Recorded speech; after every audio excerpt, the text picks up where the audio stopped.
Good morning, good morning, good morning. Welcome to Understanding Spirit. I'm Alan Cox, talking to you from a wet and soggy Staffordshire this morning. But I do believe it's not raining on that beautiful Isle of Bute, where my friend and colleague David Parry is. Good morning, David. Morning, Alan. No, I think we had a bit of drizzle towards the early hours, but no, it was a changeable day on beautiful Butte yesterday. We've had days and days and days of sunshine, like everybody else, of course.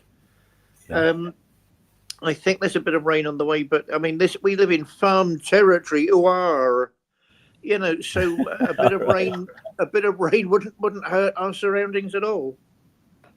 Well, that's it. You see, we complain when it rains, we complain when it's too hot, but when it comes down to it, you've got to get the right balance because um, our lives depend on it, and people we take it for granted, don't we? Water, too much of it um, can flood. It can ruin the crops. Too little of it, it dries everything up, ruins the crops, um, and we need water for everyday life. And the parts of the world where they I don't know how they survive because there's places where they hardly get any rainfall at all. Um, but I mean, when I went to Arizona and that their water actually comes from underneath the desert, the massive boreholes right the way down to the found water, and that's where they get their water from. But obviously, America's got the money to be able to do that, whereas a lot of the countries in Africa, etc., they just haven't got the facilities, have they? No, we live in a topsy turvy world, particularly at the minute. But yeah, I mean, balance. The one thing modern people can't deal with, but it's the secret of life itself. A bit of balance. A bit of balance works That's right. miracles. That's right. It does. It does. Well, it's been a few weeks since we've been on the air. I mean, the first week I couldn't do it because of my eyes. Last week, my internet decided it didn't want to cooperate. So at the moment, we've actually um, managed it. We'll see how we go, David. But it's been an interesting couple of weeks. Um, uh, have you noticed that there's always news, isn't there? And I say, if you had a week where there was no news, that in itself would be news, wouldn't it? You can't escape it. Is that the Jimmy Young in you coming out? Yes, I think so. Uh, Do you it's know they don't have any yeah. stars like him nowadays? They don't have any stars like him nowadays, apart from I used yourself. to thank you. I used to love listening to his morning show when I was able to, and especially when he used to team up with Terry Wogan, and their changeover and that. And what was it, Tony D'Angelo who used to do the fruit and veg spot? Oh yeah, that's showing my age, David. The Tony D'Angelo thing is showing your age, definitely. Oh dear. One thing I used to like about Jimmy Young was the fact that he wouldn't pull any punches, would he? He had this way of interviewing somebody without falling out with them, but doing it in such a way that they had no option but to answer him, if that makes any sense. Oh, I mean, It's, I remember that too. I mean, he was a man of great skill. yes, But old school, Alan, a bit like both of us, and it's not always wrong. You don't have to be a nasty bastard to be able to ask some tough questions. that's right. Um, That's right. you know, yeah, but people nowadays think that's showbiz. A bit of drama, bit of drama. But that's not the whole of showbiz, which is why it wears thin after a while. I think we're all sick of this adversarial confrontation, and I notice it never works, No, particularly on TV with some of these new programs. So you get the person being a bastard, asking nasty questions, and then all they do is go into their shell and defend themselves. So you never actually get an answer. Well, I mean, I remember years ago, and I mean years ago, I don't know, probably talking about 40 years ago or something, ITV used to have a show on, and they'd have a presenter standing in the middle, and on the one side you got, I don't know, about 20 or 30 people who was for something, and on the other side there was about 20 or 30 people who were against it. And all they did for half an hour or an hour, whatever it was just shout insults at one another, and nobody was listening to the other side. They talked over each other, and you think to yourself, is that a debate? You know, it's and I think it brings mankind down to its rawest in some ways, because it's like people have got their own agenda, and it's very, very hard to for them to look at life differently. Well, sadly, what you're talking about there is a lack of education. I mean, these things used to be taught in the schools. They haven't been for a very long time. And the ability to see somebody else's point of view is meant to be one of the reasons people go to school. But of course, that's nothing to do with it, really. What you do is you go there basically because you're young and growing up, and they like keeping you under control. And you learn a few things that might come in handy when you get a job. So at the back of people's minds, they know it's all a trick, which is why there's so much unrest and resentment. They know that, they sense it. You know, but the powers that be, you know, I think their attitude has always been that we're not here to be set free, we're here to be managed. So, you know, until people wake up to that a bit, nothing much will change. Well, going back last week, I don't know if you saw it on the news, but a schoolgirl, I'm not sure of her age, about 14 or 15, something like that. And, you know, they have like a day before they finish school where they can go in their own clothes, but there was a theme about see if the pupils can dress to what they are proud of, you know, their ethnicity, you know, all that type of thing. And this girl, she went in a dress that was the Union Jack, and the headmaster went absolutely berserk about it. Called the parents. She had to sit out in the corridor until the parents collected her. And there's been such a furore about it that they had to, the school in the end had to apologise and say that they were wrong. You know, what does that say about this society? They were frightened that because she was wearing the Union Jack, she might upset some other children or staff who weren't born in this country. What does that say? Well, I did see a bit of that story, which I thought was ironic from the word go. I mean, the point is Great Britain is 4 countries together. It's not one country. So you could say she was.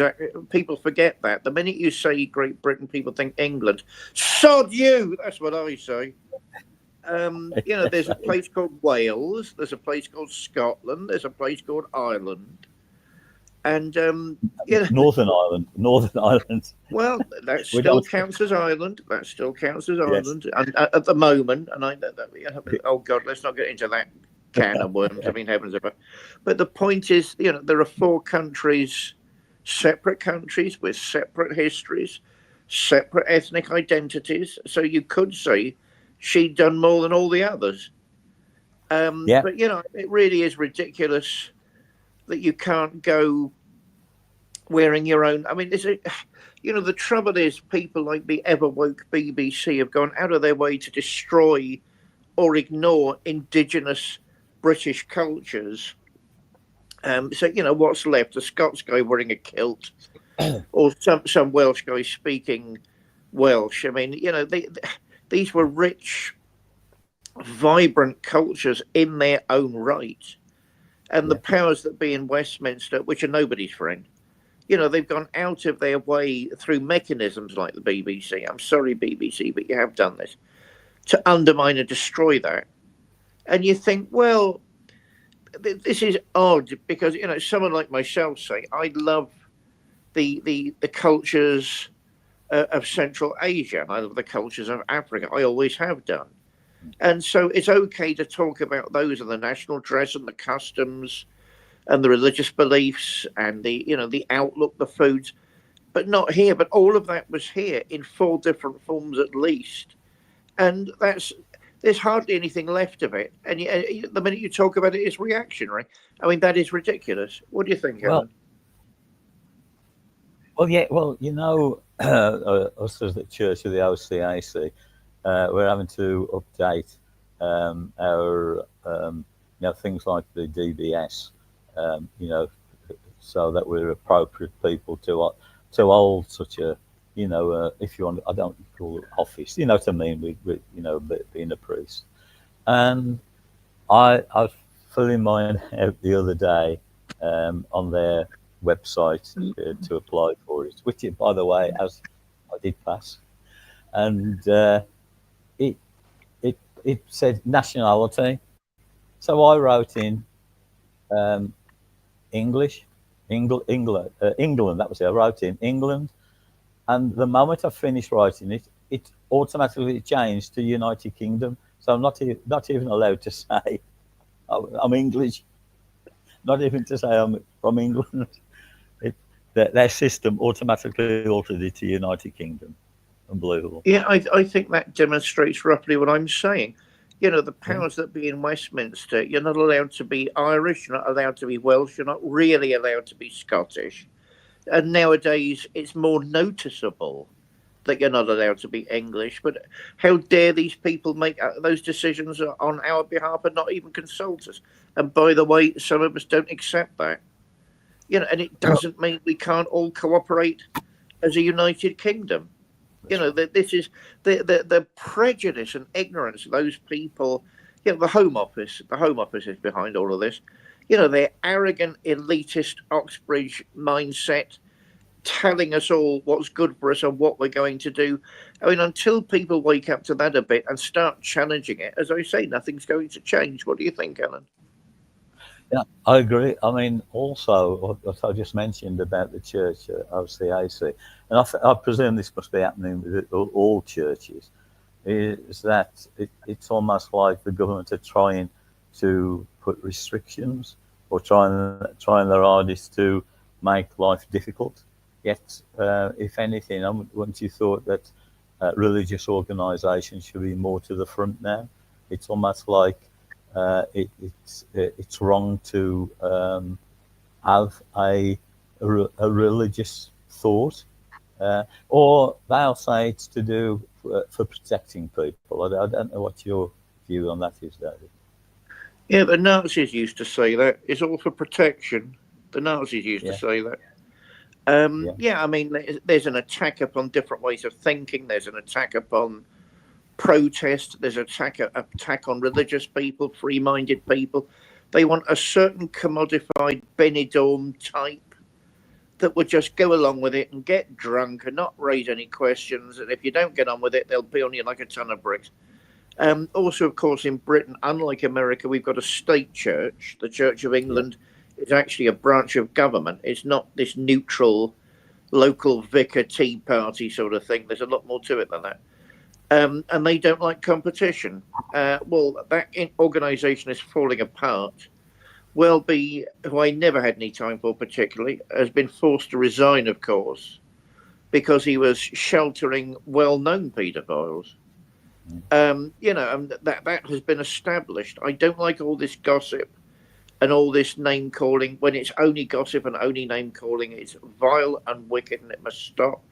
But in that particular case, it's all been verified. There are paper trails, and so he's been forced into going. And don't let the door hit your ass on the way out, matey.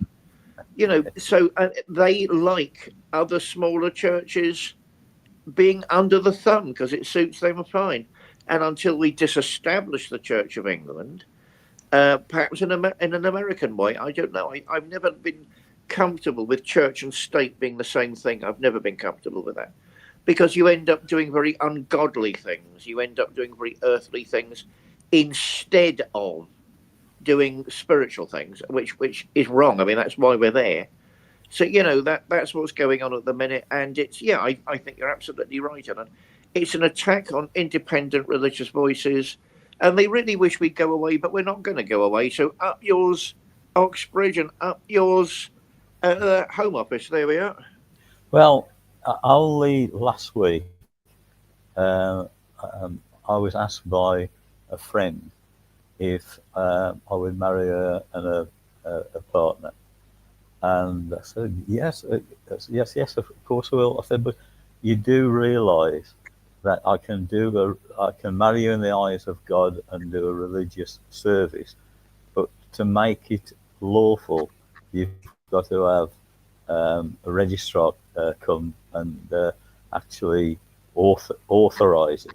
I said that's the law, and she looked just totally shocked, because a lot of people don't realise it, that the only clergy that have got the authority to legally marry somebody in their own right is a Church of England minister, vicar. I think a lot of people don't realise that, do they, David? No, I mean, it goes back to what I was saying a minute ago. It's a branch of government. Every single Church of England church is a government office. And some of them are very beautiful and some of them are very historic, and it's still a government office. I just think all that's wrong, and it takes people in the wrong direction. I remember asking some friends of mine who were very highly placed in the Anglican communion years ago if anyone they knew of was interested in mysticism or spirituality. And they looked at me with total horror and shock. But sorry, I rather think a pastor and a vicar, that's his job, isn't it? That's his and her job. It's not just an optional extra.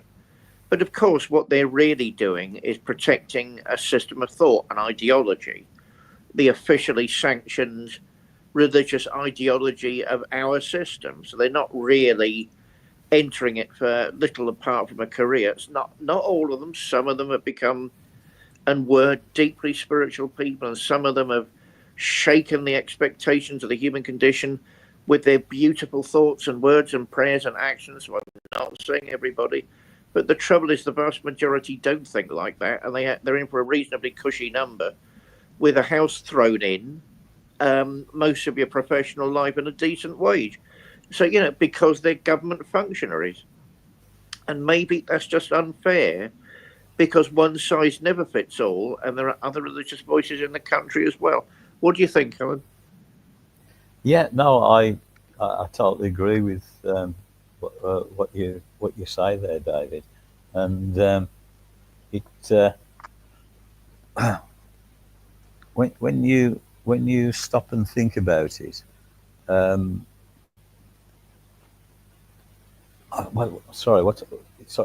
what just coming to my mind around here, a lot of churches, and I'm not sure. I think that Church of England, because when you're driving, you just look and, I don't know all the denominations of all the different churches, but I've noticed quite a few of them have got signs up outside. Um, um, Come to your local church, or words, something like that. Big signs, so as you're driving along, you can't miss them. And is that an attempt to get, people in there? I mean, does that actually mean anything? It's all right putting a sign up like that, but it doesn't tell a person why. I mean, I know it should be obvious why, but sometimes people have to be led by a lead and explain to you why you should do it. And I think that sums up the nation at the moment, is that people don't really know what they're doing. I don't know whether you see it like that. Good, you're being more cynical than me for a change. That's a Jimmy Young turnabout. Yeah, I mean, what's being done to the British at the minute is unbelievably vile. We're being treated like children and being forced into becoming children. We're allowed to get drunk at the weekends and cause trouble, and that's it. Then you just sit in front of the goggle box being brainwashed, go out to the pub, and that's it. But there's more to human life than that. And I used to knock back beers with the best of them, so I'm not saying don't do that. And I used to love certain things on TV. I still do. I'm not saying don't do those things, but we're back to how the show started, Alan. Balance. Yes. I mean, why do yoga? There are very clear reasons for doing that, health reasons. And also, if you're not just an animal in a jungle, we're not just animals in jungles. How do we know that? There are things like arts and science which prove we're not just animals in a jungle. And there are ways of evolving and strengthening and working with those higher parts of our nature. That is what religion is about. Nobody finds it odd if you go to a local yoga session or you start learning meditation, but those are the very bedrock of what religion and spirituality are about. That's how you work with those things. What do you think, Alan? Yeah, it's right. I agree, but I tell you what's just come into my mind. I don't know if you're aware of this, but on about TV programs, there's a new one that's started, and it's about sharks. But no, it isn't about sharks and telling you all about them, etc., like that. Now, there's a group of celebrities, including Lenny Henry and some others, who have gone over to somewhere in the Caribbean, and they are going into the sea with sharks. They start off in a cage, and all these sharks, which are killer sharks, they they instinctively know that there's live things in there. In other words, human beings in this cage, and they're all surrounding the cage, and they're all buffering it. And most of the celebrities are absolutely scared stiff. One woman, she's going, "Let me out of here! Let me out of here! I can't stand it! Can't stand it!" Oh, and then they say, "Well, we'll get you used to it slowly. Paddle into the sea, and the stingrays will come round you, and they'll brush up against your leg." And then apparently one of the sharks bit. They've got leathers on into the leather of the one, and they said it's because you stood still. They wanted to trying to work out what you were. It said, but if you'd have walked slowly away, you'd have been all right. And the main guy who's a shark expert, he's got one hand that was bitten off and the leg, and he says that happened to him. He says, but I want to I want to look after the sharks, and and if you treat them right, that'll be all right with you. And I thought, I don't believe this. You know, all this for entertainment. And obviously that must be being paid handsomely. But would you put your life at risk? For what reason? There's nothing spiritual about that. This is, I don't know. I can't get my head around it, David. Well, I'm not so sure it's not spiritual. There's a few things to say there. He can't be that much of an expert if he's had an arm and a leg bitten off. I think sharks get a bad press, actually. They probably do. Movie Jaws has painted them all in one light, and I love that movie. The first one, the rest are awful. They need a good lawyer because most sharks are simply not like that. I want to say something about manta rays. Mantas are absolutely extraordinary. They love people. Yeah. And I was at SeaWorld, I think, in Florida many years ago. Yes, I confess I've been there. Oh, my God. Yes, and I have. And to my shock, we were stood outside one of the pools, and to my absolute shock, a manta ray swam from the other side of the pool to come up to me to say hello. and Wow. I've never got over that experience. Wow. Because it was clearly, it had seen me, it was clear it had seen me, and it was clear what it was doing. And I thought, my God, I've loved manta rays ever since that particular episode. But it's like, certain animals, certain creatures in nature are very people friendly. I think Yes. city slickers tend to forget that. They like human beings. Who knows why, who knows how, but that they just do. And having that proved to me in such a remarkable way has stuck with me for all these years. Dave Moriarty, nice to see you in the chat room. Good morning, Dave. Thank you for joining us.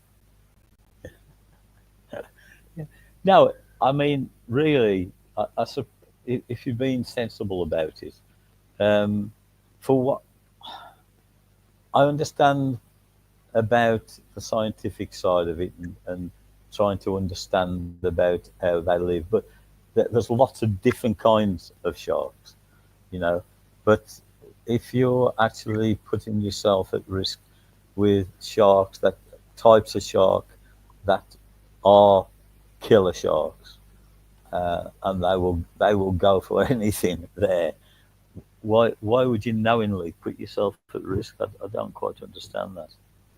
I'm sorry, Alan. You're talking to the showbiz side of me now. They knew what they were in for. They signed the contract. Nobody forced them. That showbiz. Get on with it. So no. Yeah, they knew what they were dealing with. Tough. I'm afraid that's like these mermaids in Disney World. They're all moaning at the minute. Come off it, love. You saw the small print. Your agent said sign it. It's good for your career. I don't go along with any of it. I haven't heard of that. What's that?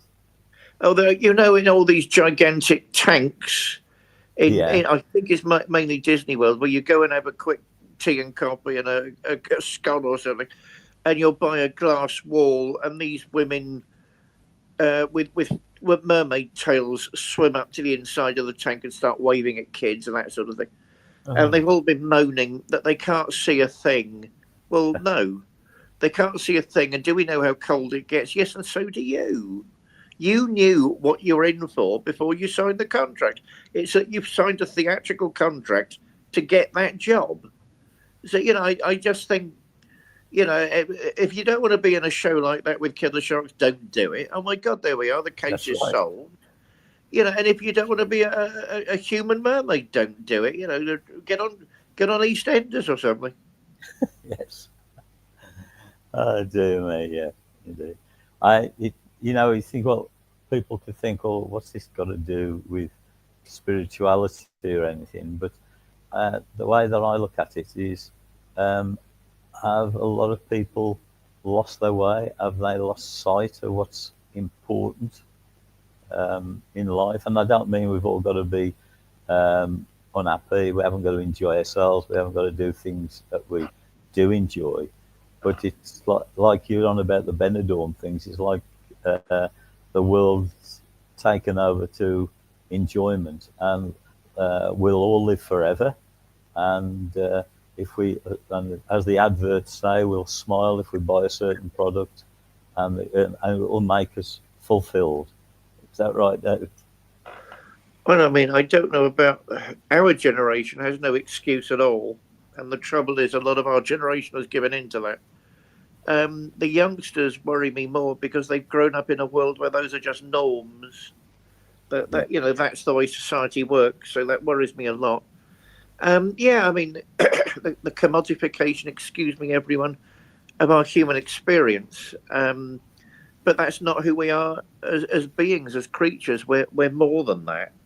Right, Dave Moriarty has just typed in, I believe you both interviewed John White. He passed on the 24th, oh my God, of July last year, I believe.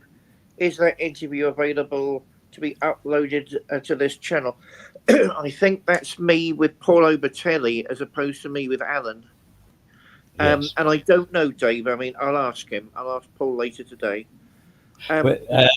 We did interview John as well, right? But I haven't got the I haven't got the interview because I've had problems with my computer and internet, and a lot of my shows just disappeared. Oh, Um, that's a shame.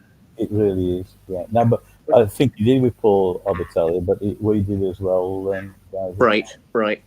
I think there's something at the back of my mind with that. I mean, he was quite a live wire. And when I was first attacked by the press, I mean, that's happened to me a couple of times, not so much now. God, am I old news already? Um, he was the journalist that rushed to my defence, and his article appeared in Wired. Was that it? Wired. And I was very, very grateful to him because no one, as usual, don't raise your head above the parapet. But open lies and misrepresentation, I'm sorry, are just wrong. And it was John White that rushed to my defence, and I had a soft spot for him ever since then. He took over my place in THA Talks for a number of shows with Paulo Batelli. I'm afraid, what I said on air at that time is true. I in those days in particular, I was a busy bee and overstretched in a number of directions. Therefore, I couldn't commit in the way that Paul would have liked. But the show kept going. It's a shame in the end the show went into a slumberland because I thought it was a good show. But this show's more free. It's not so heavily scheduled, and we can do it as we do it, which makes it good for both of us, Alan. Sort of things come up and we say we're having a break, and that's okay. Whereas we couldn't really do that because of some of the high-profile guests, with their diaries in a long line with dates arranged. So I couldn't commit to that. But we're going too far away from the subject, which is important, because I used to talk to John White about spirituality a great deal off air. He was into the sort of conspiracy theorist, earth energies, UFOs. I don't know how much he believed of it all, but he was interested in those stories and those phenomena.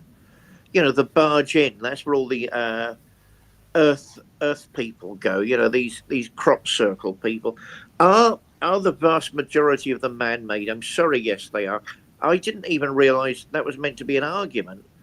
Because we all know, Paul Abatelli and I know some of the people that go around making them. And I always thought that was art. I didn't realise, that shows how naive I can be. I didn't realise they were meant to be alien intelligences. I just thought, oh my God, there are some gifted people out there who farmers hate because, of course, they're ruining fields.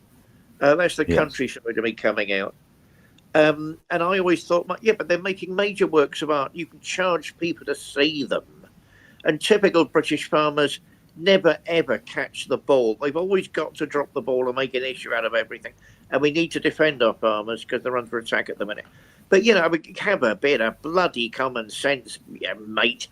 Because you've got a major work of art in your field. Bloody charge money for it. And get people seeing it and exploring it. Don't just lose the field. So we used to talk about things like that a great deal. Let's talk about spirituality from another angle. I mean, it doesn't have to always be focused on church, although I think you and I both think it ultimately ends up there in some way or other. I'm into this new age malarkey. What's wrong with a few crystals and some beautifully smelling herbs and flowers and wonderful things like pyramids? And what's wrong with talking about earth energies? What do you think, Alan? No, I totally agree with you. In our house, we've got crystals all over, all everywhere. We have front window, back window, upstairs, in the bedroom, on the landing, on the dresser, on the mantelpiece, top of the cabinet of the TV, everywhere. They give off such a lovely energy, and of course plants as well. In the house that give lots of spider plants and all different kinds. And I feel, think about your crystals. Basically, they come from the earth. They're mined, and then some are left rough. A lot of them are polished. Some of them are shaped to make into shapes that people will like, and others are just taken out of the earth, and there they are, for you. There's a lot of pure energy in them. And just like everything in life, though, you know, crystals are good, but it's down to the people who use them because they've got an energy of their own. And unfortunately, there are people who will use them for the wrong reasons. And I don't think everybody realizes that, that they can be used to work against somebody as well as to work for somebody. And can't be naive in believing that if you, that they can solve everything, but that I feel that they offer a lot to society, to mankind. If you're getting a positive energy from them, then you've got a better chance of being positive in your life, haven't you? Well, I'll backtrack on what I was saying to cover another point quickly. I mean, when Paul Obertelli had finally explained to me that UFOs were meant to make crop circles, or alien intelligences, and some of them are breathtakingly lovely. They were meant to be Yeah. leaving their mark, their sign of their mark, if you like, in these fields. I thought, well, that's odd, because why would you do it that way?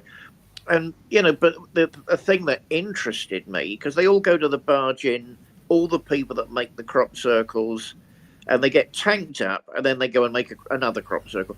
Apparently, because I've not had the chance to go there yet, Paul Obertelli was saying they all agree that once a crop circle is made, that's when all the real stuff, the weird stuff starts. And I thought that's interesting because they're all made like mandalas, or they're all made like occult symbols. So in other words, the making of a crop circle has stirred up all these energies. And I thought that was intensely interesting. And where do we go from there? I mean, can the correspondences be misused? Sadly, yes. And I think there's a price to pay for that, which those of a darker persuasion don't want to even talk about. But there's a price which will be paid sooner or later. But the correspondences can be Yeah. misused, but not ultimately. I mean, if you go, those theories are parts of other theories. So if the Earth is full of these living energies, that is part of a bigger idea that the Earth itself is alive, the Gaia hypothesis and all that sort of stuff. That the Earth itself is an angel. The Earth angel is Gaia, and Gaia has her own wants, her own ambitions, and where she's going eventually overrides anyone that misuses the correspondences. What do you think, Alan? Yeah. So I was just thinking about mankind in general, and um, like if you go to a funeral and they're having a burial, and um, and the mourners are invited to take an handful of the soil and throw it onto the coffin, and the priest, whatever, will say, ashes to ashes, dust to dust, returning to where we came from. So if you look at it like that, um, human beings' energy are in the earth. Um, you can say, okay, somebody's died, the body, the flesh rots, the bones stay for a long time, but the energy goes into that earth. So you can say that in different ways, the earth is a living thing. I know it's living in the sense that it provides us with trees and crops, etc. But there is a lot of mankind actually in the earth, David. Oh, I mean that's a wonderful idea, and I think quite an ancient idea put in a new way. But yeah, that wouldn't be the same if you're into the Gaia thing. Don't forget, the Gaia theory is a scientific hypothesis. That the Earth is actually a living single organism. So that is not from the mystical group of people. That's actually from the scientific group of people. I think it was Lovelock, I can't remember his whole name, that's posed that years ago, that basically we're living. There isn't a group of biospheres, local habitations that self-perpetuate. In actual fact, the only reason they can survive is that they're part of a huge biosphere, the covering of life on this earth that must be self-perpetuating. It looks after the different biospheres because it's part of a single whole. And there was a big row. I can't remember the book it came out in, very influential. Because it's, the ecologists are going on and on about this theory because it holds a lot of water. You can't just, that's why there's such a fuss these days about attacking a particular habitat, a particular forest, a particular part of the ocean, because people have become aware the ramifications go on and on and on. And that wasn't really realized before. And that's a wonderful advance in naturalism, in ecology. But certainly, I mean, I don't know, that would have been, if I'm remembering correctly, most of the New Age people would say that is true. But we have our individual destinies as human beings, because most of them still believe in reincarnation or transmigration. We continue and go on. We're folded, part of us is folded back into the earth, but another part of us goes on, onwards and onwards and onwards until we reach our goal. Excuse me. But the earth itself is a being, is an entity. And she was born at a particular time, and she is also going to go through a series of initiations like the sun. They would say the sun is an entity. In fact, the New Age people, and remember, as far as I recall, and I'm very fond of them in all sorts of ways, that everything is alive and everything entifies. It works towards becoming a being. So the sun is meant to be the most enlightened being in the system, literally as well as metaphorically. And the sun itself is working towards its own initiation, its own development. These are beautiful, at the very least, they're beautiful views of life, and they're very holistic and they're very health giving. And I don't think they can easily be swept away. At the very least, they're metaphors about the way we interact with the natural order, with nature around us, and that is important. But maybe, just maybe, there's more to it than that. And there's something to these ideas that would actually lift us up as human beings and give us a bigger picture, a greater perspective. What do you think, Alan? Yes, regarding energies, it's strange because there are different parts of the world, even in this country, and I say country of ours, I'm including all four nations. There have been times where there's been fighting, there's been wars going back a long time in history, and you can go to those places and feel the energy. I'll give one example: Club Moor, not that far really from Inverness, and have been on there and had an incredible experience. And it was in the June, so this is going back probably 10-12 years ago, and of course it stays light literally almost 24 hours up there that time. And it was about 8:30, 8:45, and we was driving back to where we were staying out of Inverness. And as I saw the sign for Culloden, I said to Anne, I said, got to go there. So we pulled onto the car park, and the centre for visitors was closed and that. But you can just walk onto the moor, and there was a camper van, a car, and a motorbike there. And as we started to walk onto the moor, basically three sets of people, like they left the moor at the same time, and we was left alone. And you come to like these lecterns, and it tells you what had gone on there in 1746 and that. And anyway, what they've done, they've sectioned it off about the size of a football field, like low fences, and they've got these merino sheep that they take them from one field to the other field to keep the ghost down. Anyway, we walked all the way around, and we was right over on the other side from where we'd come in, and you could see the lectern, and it was just unbelievable what happened. There's that Anne was looking the one way, I was looking towards the lectern, as I say, the size of the width of a football field. And I saw something on the lectern, like a round circle, brown and yellow in the middle, it looked like.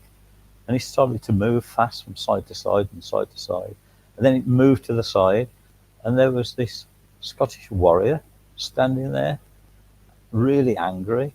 And I looked, and it's like his feet, they weren't boots or anything. It was almost like they was swathed in something, and he's wearing a kilt, etc. And he was really, really angry. And as we stood there, I called to Anne, and she's looked, and she saw it as well. And then we saw this fighting on this field in front of us in spirit. It was just going on. And anyway, we was in shock. We left there. The following day, we decided to go up to the very top of Scotland, up to John O'Groats. And we'd been there, and we took the coastal road up, and then going back, we took the road that's more inland. And it's a very two-way traffic, narrow road, nasty bend. The side of the road just went down a big ditch, and this lorry was coming on the other side of the road, and this blacked out car overtook it, facing us, and I was slamming on the brakes. The lorry was slamming on his brakes, and I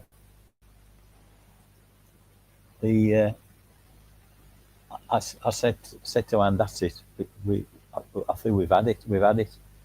And how on earth this car came between the front of our car and the lorry, I'll never know. And it went off, and then I was absolutely shaking. And then the vision in front of me came of this guy, John McGregor, I found his name. I've looked him up, and from the Battle of Culloden. And what it was, he was angry because I moved on those fighters, and they were his army, and he did not like it. So you might think that's fanciful, what I've just said, but that was so real. It was just quite amazing, absolutely amazing.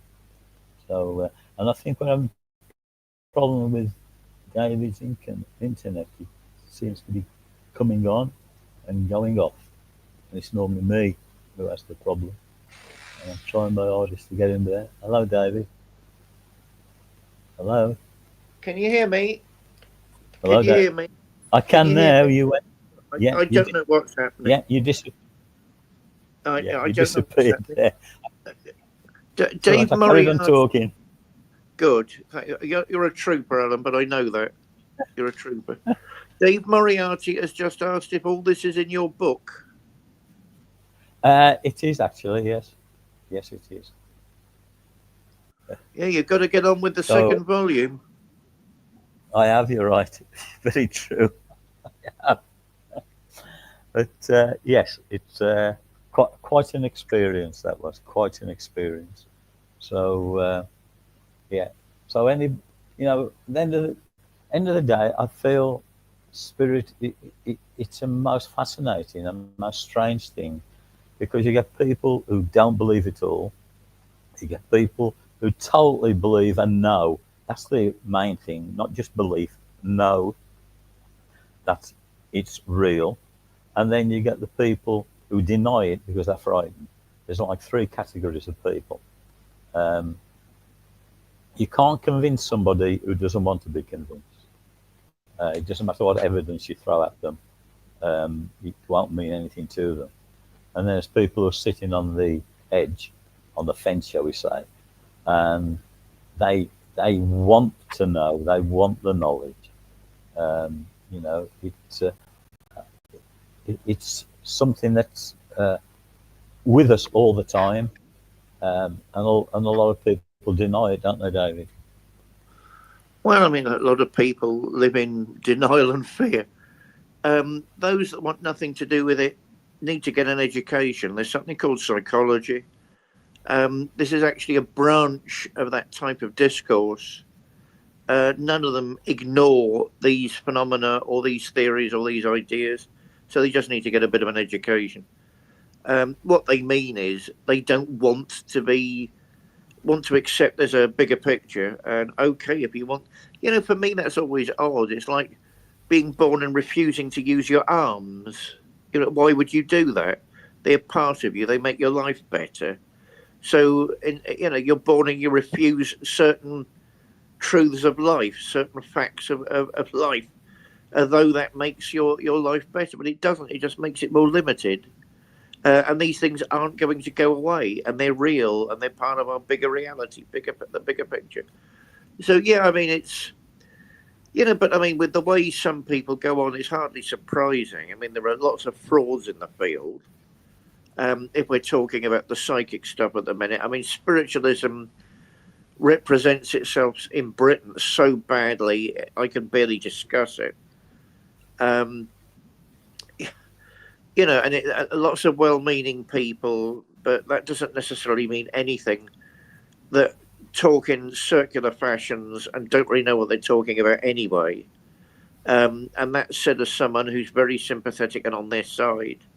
So it gives their opponents, their detractors, a great deal of ammunition. And just then adopting a spiritual pose in the corner doesn't mean anything, I'm sorry. And though these things need to be taken a lot more seriously, investigated more seriously, and developed more seriously. And until that's done, we're not going to make much more headway. But the point is, it can be done. It's not impossible. It can be done. At the end of the day, I still regard myself as some sort of spiritualist and a spiritualist minister. And I'm very proud of that. I haven't done much in those fields for many a moon. Unlike you young cocks, but young cocks. But we need to find ways to get this side of things going. I mean, one of the reasons I'm so fond of Catholicism, unlike the evangelical churches, is that they don't refuse to talk about these things. I mean, they're very wary, quite rightly, because as we both know, there are dangers, and they're cautious about what's being said. But Catholicism is much more open to ecology and psychic phenomena. Some of the popes have been interested in it. They're much more open to these things than the Protestant churches, who would just think it's all evil and wicked, and that's it done and dusted. But that's not it done and dusted. That's the beginning of an invitation into a much larger sphere. What do you think, Alan? Yeah, well, it's strange, isn't it? Because you're on about the Catholic religion. Well, it isn't just one religion, is it? I mean, you've got all different denominations within the term of Catholicism. Can't even say the word. And it's, I mean, taking the Roman Catholic Church to start with. Yes, they do accept that there is spirit, but they do everything to stop people pursuing it down that line. It's like a taboo, isn't it? Whereas other Catholic churches, like the OCAC, which know, accept, and they want to talk about it. They want to get some more clarification of what is going on in this incredible world of ours, because there's a lot more goes on, if you want to use the expression, behind the scenes than what we actually see with our own eyes. It's and I suppose it can take a lot to get your head around, David. Yeah, I mean, OCAC in particular is a wonderful place to start. Yeah, I mean, these things are intriguing and they're literally cosmic. As I said a minute ago, it's a very long journey, and I suspect the journey goes way beyond this earth. I mean, we're not ultimately rooted here. We're rooted somewhere else in the center of the cosmos. So, this is the stuff of religion, and this is what we should be talking about more. Yes, I totally agree. Believe it or not, we're almost out of time. Would you like everybody to know how they can get hold of you, please, David, if they want to, if they need to? Yeah, I'm relatively easy to get hold of. I mean, it's actually me on Facebook. I can't afford a secretary. So it will be me answering any messages, rude or otherwise, though I don't normally answer the rude ones. Excuse me. I'm on LinkedIn. I'm on LinkedIn. I hardly use. I mean, how many years has it been the up and coming system? I mean, for God's sake, give it a rest. I'm on X or Twitter or whatever it's called nowadays. I'm about. It's not so difficult to get hold of me, and of course, I've got my website, which yes needs updating. www.davidwilliamparry.com. So leave a message, and I will get around to it. I can't promise an instant reply. Hey, I've got a life, but I will get around to it. What about yourself, Alan? Yeah, well, like you, I'm out there on the wonderful media, whatever your social media channels, Facebook, X as I call it now, LinkedIn, yeah, you name it, I'm there. My website is understandingspirit.com, and just like you, David, no, I haven't got a secretary as such, but my lovely Anne does give me a kick up the backside and say, "You haven't done this, you haven't done that. What's this? Get on doing this." So she's just said, "But I don't get paid for it, do I?" She just said, "I don't give her a penny." Anyway, all being well, I'll be here next week. I mean, I'm still waiting for my last appointment to have the injections in both my eyes, and I think it should be before the end of the month, but I haven't had the letter from the hospital yet. So, but God willing, I'll be here next week, David. Yeah, I'm looking forward to it already, Alan. So, Good. Dave Moriarty said, "Have a good day, both. Have a good day, Dave." Thank you, Dave. Appreciate you being there very much. Thank you very much indeed. And God bless everybody. Until next time, it's bye for now. And this is all the fun part, trying to sign up. You don't know what it's like, but I'm going to try.